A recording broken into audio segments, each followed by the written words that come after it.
Vamos entender como é que funciona e qual que é a ideia de banco de dados em geral e falar especificamente do Mongo, que é o que a gente vai utilizar. Bom, primeira coisa que a gente tem que entender é que banco de dados nada mais é que guardar informação. Como que essas informações são guardadas? Arquivo. Então, se vocês fossem fazer um banco de dados, como que vocês fariam? Não. Se você não tem nenhum sistema, você está fazendo o seu banco de dados, está criando você mesmo. Como é que você gravaria informação? Guardar em variável. Mas a variável, se eu fechar, reiniciar o computador, já era, perdi. E aí? Criaria uma pasta, beleza. Posso guardar um arquivinho em que formato lá? Um TXT, por exemplo? Eu posso pegar lá, eu falo, ó, o cara me deu um JSON, que é isso aqui, ó. Name. Eu posso pegar. Eu posso gravar, ó. Eu vou até apagar aqui, ó. Usar a borracha aqui. E eu posso gravar assim um arquivo TXT aqui. Com simplesmente aqui dentro tem Alisson. O meu e-mail. E por algum motivo eu sei que isso aqui é o e-mail dele. Eu sei, não tá muito bem organizar os dados, mas tá aqui, a senha 123, né, padrão. Mas tá lá, é uma forma. Eu poderia ser um pouco mais esperto e falar, bom, já que eu tô trabalhando com JSON, por que eu não gravo o próprio JSON, não é? Então posso fazer assim, ó, ao invés de TXT, eu gravo um JSON. Que é simplesmente o JSON do objeto. Name. Já fica melhor, né? Já está mais estruturado, já está um pouco mais organizado. E-mail. E assim por diante. Eu não vou escrever aqui, mas a ideia é essa. Então, se eu fosse fazer um meu banco de dados, eu poderia fazer isso aqui. Isso é banco de dados, é guardar informação em arquivo. Por que em arquivo? Porque aí eu não vou perder. Eu mantenho a persistência. É isso que a gente quer. Então, se eu criar um arquivo com os dados, já resolve. Já é um banco de dados. Um banco de dados meio pré-histórico, mas é meio manual, mas é. Então, essa é a essência do banco de dados, é gravar os dados, persistir o dado de maneira não volátil. Ou seja, se eu reiniciar o computador, não vou perder esses dados. Ele vai continuar lá, porque está na persistência do computador. Então, por que a gente não faz isso? Quais são os problemas de fazer um arquivo desse fisicamente? Não, na verdade vai estar. Não, se eu gravar o JSON assim, ó, deixa eu mesmo fazer, não vou usar não vou usar Mongo, não vou usar o banco. Eu vou lá, na API JSON, a gente já viu, API JSON não, API Node, nós já vimos que dá para criar arquivo. A gente fez até um MKDir lá, dá para fazer arquivo também. Por que eu não faço lá pelo Node? O cara manda o post para mim, eu pego esse cara e coloco no arquivo dentro aqui da pasta do projeto mesmo. Por que eu não faço isso? Pode ficar pesado a API, beleza. O que mais de problemas que vocês acham que pode ter? Ó, uma pergunta.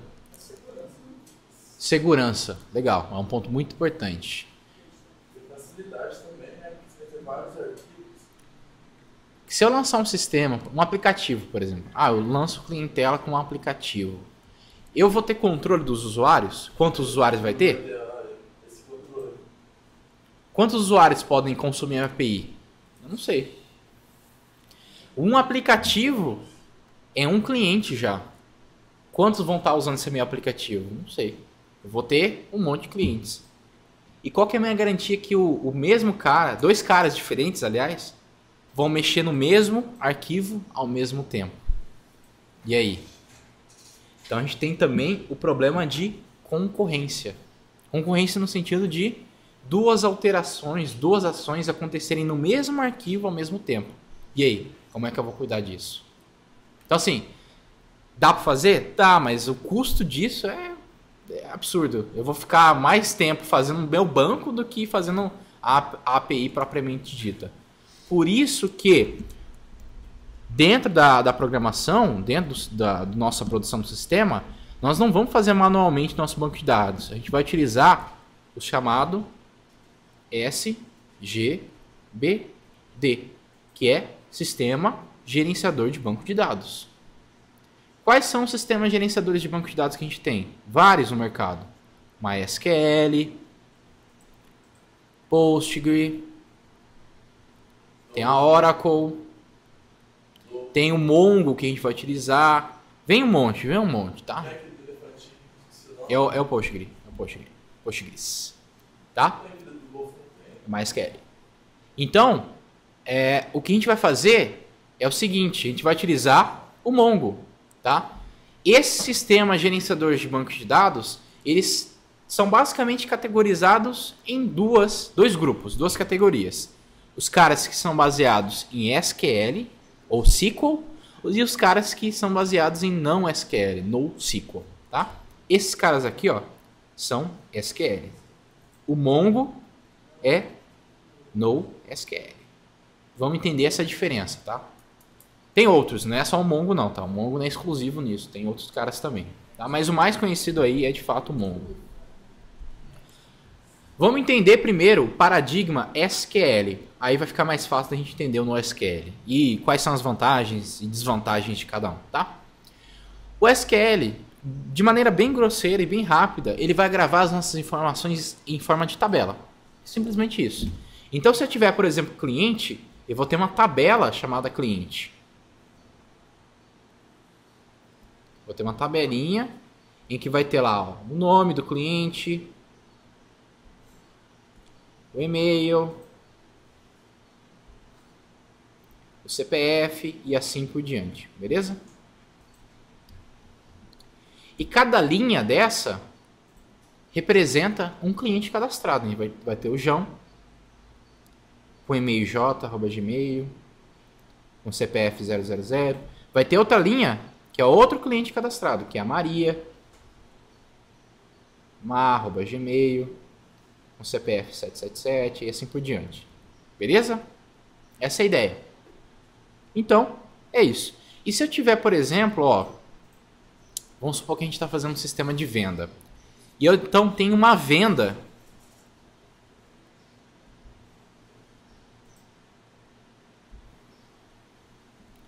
E a venda tem a data da venda, o total. E vamos supor que tem um cliente que fez a venda.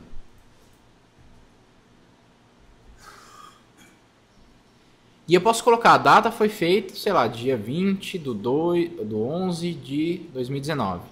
O total foi R$200. E o cliente? Eu teria que falar, ó, o cliente é o João, tá aqui, ó, tá nessa outra tabelinha. E aí? E aí a gente começa a trabalhar com chave primária, ou primary key, tá? E foreign, não lembro como é que escreve, tá? Mas é alguma coisa assim. Então, chave primária e chave estrangeira. A gente já vai abordar essa ideia.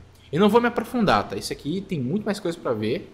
Mas a ideia, a grosso modo, é: cada registro que você coloca no seu banco de dados tem que ter o identificador. Porque como é que eu sei que o João é o João? E se eu tiver outro registro aqui, ó, com o mesmo nome? João. Eu tenho que ter algum atributo, alguma coluninha dessa que não vai se repetir. Aqui eu tenho dois candidatos muito bons, que é o e-mail e o CPF. Beleza, e realmente. É o que a gente chama de chave primária natural. Ou seja, naturalmente, nos meus dados, já tem uma chave primária ali. Mas o que a gente costuma fazer, a gente cria uma chave primária artificial, que em geral a gente chama de ID. É o identificador. Então é como se fosse isso aqui, ó. Uma nova coluninha chamada ID, que é o identificador. E cada um vai ter um identificador. Por exemplo, isso aqui vai ser o ID1, isso aqui vai ser o ID2, isso aqui vai ser o ID3 e assim por diante. Nunca vai se repetir esses caras. E aí lá na hora de falar, ó, o cliente é o cliente com ID1. Então faça uma referência. É claro que essa aqui também vai ter o seu ID. Essa aqui também vai ter o seu ID.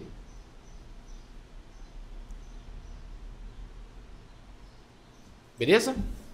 E a gente fala que esse aqui é a chave primária dessa tabela e esse aqui é a chave estrangeira. Por quê? Está se referenciando a outra tabela, por isso que é estrangeira. Então, a grosso modo, rapidamente, isso aqui é a ideia de chave primária, chave estrangeira.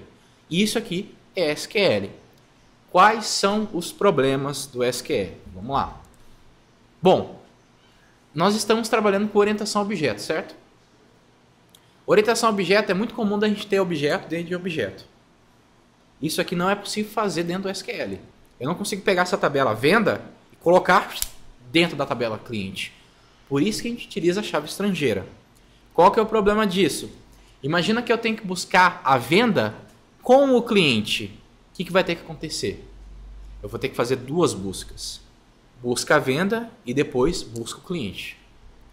Então, dependendo da situação, eu posso fazer uma busca que tem N consultas associadas. Porque essa tabela pode ter várias referências. E aí eu começo a ter um peso muito grande por causa das consultas. Tá? Isso aqui pode ser um problema. Não é que é problema necessariamente. Tá? E não entendo isso como SQL é pior e o Mongo é melhor. Ou o Mongo é pior e o SQL é melhor. Depende da situação. Se você, por exemplo, eu poderia mudar a estratégia. Posso falar, olha, se eu colocar as vendas faz sentido ser do cliente, porque a venda é do cliente, está associada. Se eu colocasse conseguisse de alguma maneira colocar essas vendas dentro de uma coluninha, entre aspas, chamada vendas aqui no cliente, poxa, resolveria esse problema de fazer duas consultas. Não precisava. Estava tudo lá dentro. Fazia a consulta do cliente, ele já trazia tudo. E isso eu não consigo fazer no SQL. Não consigo fazer nesses bancos baseados em SQL. Por isso que veio a alternativa dos não no SQL, no SQL, ou não relacional, tá? Esse aqui é a ideia, esse tipo de estrutura é o que a gente chama de relacional, ou o SQL, tá? Relacional por causa disso, ó, uma tabela se relaciona a outra. E aí vem então os não relacionais. Vamos dar a ideia daqui. Primeira grande diferença, ele não armazena tabela. Ele armazena JSON. Exatamente. Ele armazena JSON, que é a string. Então, ao invés de ter uma tabela cliente, ele vai ter uma coleção chamada cliente, que nada mais é do que uma pastinha chamada clientes. Na verdade, ele faz isso um pouquinho melhor. Ele tem uma pastinha chamada clientes e cada cliente não vai ser uma linha da tabela, vai ser um documento, que lá dentro é um objeto dele. Então, ele vai ter um documento lá, que é um arquivo, com uma extensão, era aquilo que a gente estava falando na verdade, né? Só que ele faz um negócio que é o seguinte, ele não grava JSON, ele grava o chamado BSON, que é o Binary JSON, ou JSON binário. É um JSON otimizado, é um JSON um pouquinho mais otimizado. Então lá dentro o que vai acontecer? Eu tenho meu objeto, um JSON, é um JSON. Vou botar aqui, ó, o ID, a gente mantém a ideia do ID, eu vou ter o name, eu vou ter o e-mail e as outras coisas que eu preciso. E eu vou ter gravado. E aqui eu consigo fazer isso aqui, ó, por exemplo, vendas. E aqui dentro da vendas, ele é um vetor, que cada item aqui é um outro objeto que registra as vendas. Coisa que eu não conseguiria no relacional. E se eu quiser manter referência, eu consigo fazer no Mongo? Consegue também. Você consegue simular o relacional dentro do Mongo também, tá? Com o Mongo Reference. Mas vamos explicar isso aqui com mais detalhes depois, tá? E quando utilizar referência, quando não utilizar. Vamos só entender esse conceito principal, que é essa organização, e vamos começar a utilizar, beleza? Então, essa é a ideia principal do Mongo, do não relacional em geral. A gente não vai gravar em forma de tabela, vai gravar em forma de documentos, e os documentos vão estar dentro de uma coleção, beleza? E para nós utilizarmos o Mongo pelo Node, nós vamos utilizar uma biblioteca chamada Mongoose, beleza? É esse cara que a gente vai utilizar. Então, já vamos logo agora em seguida já instalar o Mongoose, ver como é que cria essas coleções e como é que eu insiro esses documentos, como é que eu faço o cadastro de fato. Beleza?